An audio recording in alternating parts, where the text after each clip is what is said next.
Hi friends, this is attorney Marina Shepelsky. I'm an immigration lawyer in New York, practicing in all the 50 states because immigration law is federal. So we're able to help anybody with any immigration problems in all the 50 states.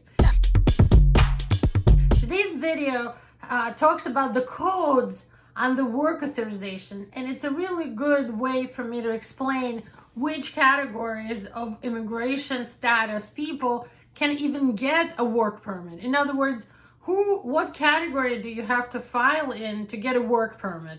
And there's a big chart of different categories. So I will go over the most common ones that I see in our practice, but not like every single one, because some of them I never get to deal with.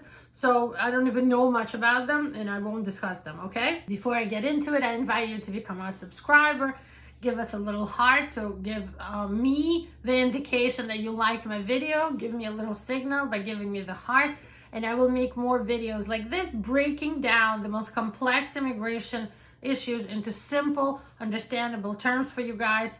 This way we all can stay in the loop with immigration news, immigration politics, and anything that has to do with immigration in this country, in the United States. Because I myself hate to read complicated stuff that someone needs to explain to me. So I'm doing the hard work for you, the dirty work of explaining it and just breaking it down simple, okay? Let's get into it. So I'm gonna go over the work permit code, the little code that you see between your alien number and the receipt number, and I will explain what each category is.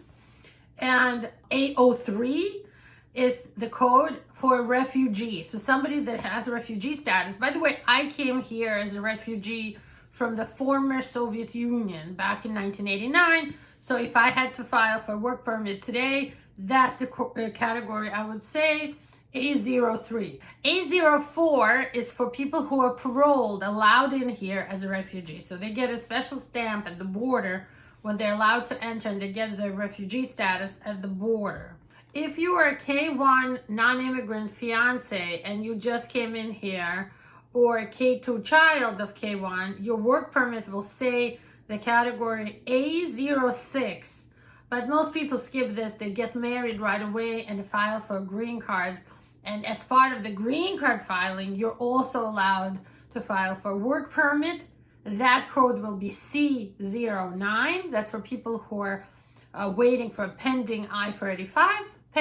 Expecting a decision on the green card application, and I'll get to that in a few minutes. But first, let's talk about A10, Apple 10. That's for people who received withholding of deportation or withholding of removal. Sometimes people file for asylum and the court doesn't feel like there's enough in the case to give the category of asylum, but they go one step below and they give somebody withholding of removal. Withholding of removal means the person was actually deported, but the court declares saying, look, they're not going to get physically deported yet. I ordered them to stay here in the deported status, but the actual deportation physically will be withheld. Therefore, it's called withholding of removal, and that code is A10. And you can't have a work permit as somebody who has withholding of removal, but if you leave, you'll be considered self-deported. So you can't go on an advance parole. Deferred enforced departure, DD, is another category called A11. The code is A11. Of course, the code refers to the section of law where you can find in the INA, which is the Immigration Nationality Act, that addresses this category of people who are allowed to be legally in the United States. Basically, these codes are for people who are allowed to be legally in the United States, and they fall in these categories, okay? A14 is for the Life Act Family Unity beneficiary. I don't work that much with this. Trafficking victims get the T1 visa, and they get category A16. This is for people who were trafficked as slaves or as, in some sort of sexual or worker slavery or some sort of forced labor category. And if you win, you get the T1, T like Tom 1 visa, and the category is A16. E1 and E2 exchange or trader investors get the work permit in the category A17. L2 spouse of the L1 intercompany transfer gets the A18 work permit, so the category is A18. If somebody is in the United States and gets to become a witness or victim of a bad crime, and they help the police arrest the person, you can get a U visa. The U visa people are allowed to get a work permit.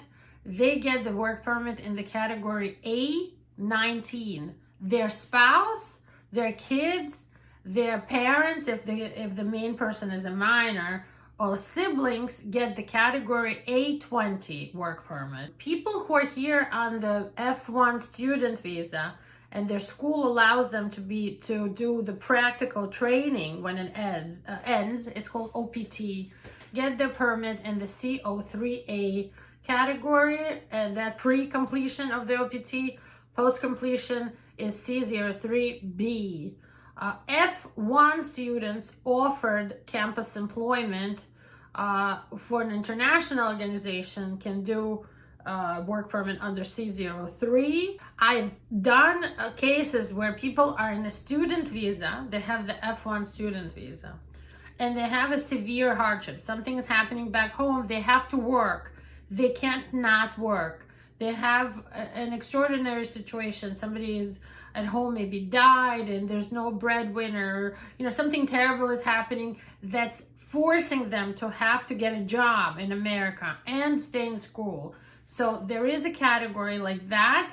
That's CO3 triple little I, and that's for F1 students working off campus in severe economic hardship situations. Let's skip to the next category that I deal with. Okay, C08 is for people who filed for asylum, waited 150 days from the date they filed for asylum, and then sent the I-765 form to USCIS.